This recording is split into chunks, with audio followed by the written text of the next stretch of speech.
میرے اللہ نے فرمایا روزہ میرے لیے ہے اور روزے کا بدلہ میں خود ہوں. کام چھوڑ دینا، تھوڑے کر لینا، کام تھوڑا کر لو. ان یونیورسٹی والوں سے کہتا ہوں پڑھائی تھوڑی کر دو بچوں کی. آپ سے کہتا ہوں اپنے کام تھوڑے کر دو، اپنے نوکروں کی ڈیوٹی تھوڑی کر دو. سب کو روزے کے لیے تیار کرو. خود روزہ رکھو، گرمی برداشت کرو، بھوک برداشت کرو، پیاس برداشت کرو. اللہ قیامت کے دن کی گرمی سے بچائے گا، بھوک سے بچائے گا.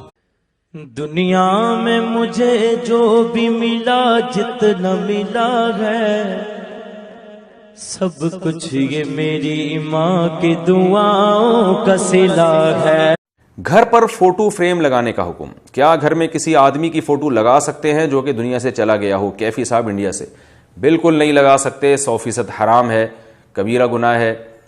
یہ جو آج کل لوگ لگا رہے ہوتے ہیں ابا دادا کی اور والدہ کی، مرحوم کی تصویریں لگا رہے ہوتے ہیں اپنے گھروں میں، یا پیر و مرشد کی لگا دیتے ہیں، تو یہ تصویر لٹکانا دیوار پر پرنٹڈ تصویر ہوتی ہے، یہ بالکل حرام. دو آدمیوں کو قیامت کے دن لگے گا چلو دوزخ میں. ایک دوڑ لگا دے گا، ایک پیچھے مڑ مڑ کے دیکھے گا. اللہ دونوں کو بلا لے گا. بھائی کیوں دوڑ لگا رہے ہو؟ آگے دیکھ نہیں رہے؟ آ گئے. وہ کہنے لگا یا اللہ تیری نہ ماننے کی وجہ سے تو آگ کا حکم ہوا ہے، میں نے سوچا آج ہی مان لوں شاید تو خوش ہو جاؤں. اللہ دوسرے سے پوچھے گا جب تو کیوں پیچھے مڑ مڑ کے دیکھ رہا ہوں؟ کہ اللہ تیرے نیک بندوں سے سنا تھا تو بڑا مہربان. اگر خدا تمہیں انتظار کروا رہا ہے تو تیار رہنا، کیونکہ وہ تمہیں اس سے زیادہ دینے والا ہے جو تم نے مانگا ہے. یہ بات یقین. اور حضرت فاطمہ فرماتی ہیں حضرت علی میرے پاس دوڑے آئے اور کہنے لگے فاطمہ چل مسجد. پتہ نہیں حضور کو کیا ہو گیا ہے. حضور رو رو کے بے حال ہو گئے، اور حضور حجرے میں رو رہے ہیں اور ہچکیوں کی آواز مسجد میں آ رہی ہے. چل ذرا چل کے حضور کی بات دیکھ کیا ہوا ہے، ہماری تو طاقت نہیں اندر جانے کی. سیدہ طیبہ طاہرہ حضرت فاطمہ جھٹ سے پردہ اوڑا حاضر خدمت ہوئی، اندر گئیں. کہتی ہیں حضور کے کندھے پہ ہاتھ رکھا تو محبوب بیٹی کے ہاتھ کی ٹھنڈک محسوس کی، سر سجدے سے اٹھایا. فرمایا فاطمہ آ گئی ہو؟ حضور آئی. فرمایا چل بیٹی تو بھی ہاتھ اٹھا اور میری امت کی بیٹیوں کے لیے دعا مانگ. دوزخ میں کچھ بیبیاں ہیں، ان کے بال فرشتوں نے باندھے ہوئے ہیں اور انہیں گرز مار رہے ہیں. وہ چیختی چلاتی ہیں اور مدد کے لیے پکارتی ہیں، وہ بڑی تکلیف میں ہیں. تو بی بی صاحب عرض کرتے ہیں یا رسول اللہ ان کی غلطی کیا ہے؟ تو میرے نبی نے فرمایا وہ باریک دوپٹہ اوڑھتی تھی. جو برا کہے تو چپ ہو جاؤ، جو ستائے تو صبر کرو. خدا کی قسم ایسی طاقت بنو گے کہ پہاڑ بھی حضور نے ایک شخص کو دیکھا وہ سخت کمزور ہے، تو آقا کریم نے فرمایا کہ کیا ماجرا ہے، تم بہت کمزور ہو، تو نے کوئی دعا تو نہیں کی تھی رب سے؟ کہا جی حضور میں نے اللہ سے دعا کی تھی. کیا دعا مانگی؟ کہا میں نے اللہ سے کہا مالک جو بھی تکلیفیں ہیں مصیبتیں ہیں وہ آخرت کے حصے کی بھی دنیا پہ بھیج دے تاکہ یہیں فارغ ہو کے جاؤں، آخرت میری صاف ہو جائے. تو بڑے دکھڑے ہیں، بڑے غم ہیں، بڑی اذیتیں ہیں، بڑی بیماریاں ہیں جس نے مجھے کمزور کر دیا. تو بظاہر بڑی اچھی بھلی بات تھی کہ سارے دکھڑے دنیا پہ لے لی، آخرت صاف کر لی. لیکن میرے حضور نے کیا ارشاد فرمایا؟ فرمایا تو نے یہ کیوں کہا کہ آخرت کے دکھ بھی دنیا پہ مل جائیں؟ تو نے یہ کیوں نہیں کہا ربنا آتنا فی الدنیا حسنۃ وفی الآخرۃ حسنہ، اللہ دنیا میں بہتریاں دے دے آخرت میں بھی بہتریاں. وکذالک جعلناکم امۃ وسطا، جب تک ترازو پورا نہیں رکھو گے، جب تک دونوں پلڑے برابر نہیں ہوں گے تم آگے. جو شخص نماز فجر کے بعد دونوں ہاتھ سینے پر باندھ کر 70 مرتبہ یا فتاح پڑھا کرے گا. السلام علیکم. ایک بہت پیارا عمل ہے جو ہمارے نبی صلی اللہ علیہ وسلم نے فرمایا، مغرب کی نماز کے بعد اور فجر کی نماز کے بعد جو اس دعا کو 7 مرتبہ پڑھتا ہے، خدا نہ خواستہ اس دن اگر اس کا انتقال بھی ہو گیا تو وہ سیدھے جنت میں جائے گا. وہ دعا یہ ہے اللہم اجرنی من النار.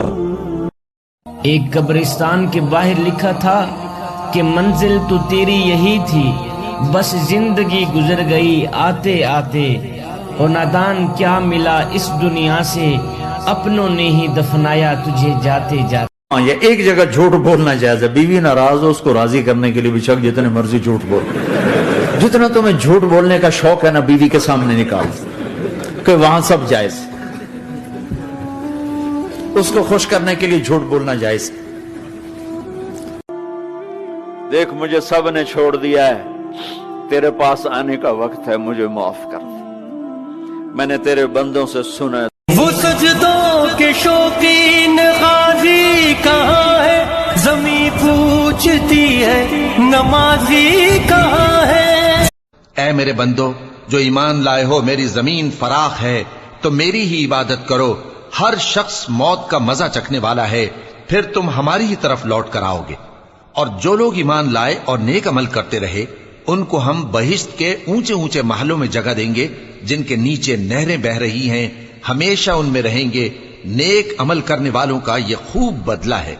جو سب رمضان میں روزے دار جب اذان کا انتظار کرتا ہے تو اللہ تعالیٰ شیطان سے کہتا ہے کہ دیکھ تو کہتا تھا نا میرا بندہ نافرمان ہے, اب جب تک میری آواز اس کے کانوں تک نہیں پہنچے گی یہ لقمہ اپنے منہ میں نہیں ڈالے گا. جو شخص روزانہ 70 مرتبہ یا غنیو پڑھا کرے اللہ تعالیٰ اس کے مال میں برکت عطا فرمائیں گے اور انشاءاللہ وہ کسی کا محتاج نہ رہے گا. محمد نبینا بالنور آتینا من مکہ حبیب نور. میرے رب کی قسم روزانہ یہ دونوں سمندر اللہ سے پوچھتے ہیں یا اللہ اجازت ہو تو چڑھ جائیں. اتنا زنا ہو رہا ہے, اتنا کفر ہو رہا ہے, اتنا ظلم ہو رہا ہے, اتنی نافرمانی ہو رہی ہے. حضرت محمد مصطفیٰ صلی اللہ علیہ وآلہ وسلم نے فرمایا, جس نے میت کو غسل دیا اور کفن پہنایا اور خوشبو لگائی اور اسے کاندھا دیا اور اس پر نماز پڑھی اور اس کا کوئی راز دنیا کو نہیں بتایا تو وہ گناہوں سے ایسے پاک و صاف ہو جائے گا جیسے اس دن تھا جس دن اس کی ماں نے اسے پیدا کیا تھا. اللہ تعالیٰ اس پیاری بات کو دوسروں تک پہنچانے کا اجر. تو موسیٰ علیہ السلام نے اللہ سے پوچھا, یا اللہ تیرے بندے کہہ رہے ہیں کہ یہ بہت برا ہے, تو کہہ رہا ہے میرا دوست ہے, تو اب میں کیا کروں؟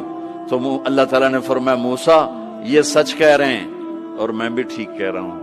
یہ ایسا ہی تھا جیسے یہ کہہ رہے ہیں, لیکن جب اس پر موت آئی اس نے دائیں دیکھا, اسے کوئی نظر نہ آیا, اس نے بائیں دیکھا, اسے کوئی نظر نہ آیا, اس نے پھر میری طرف دیکھا.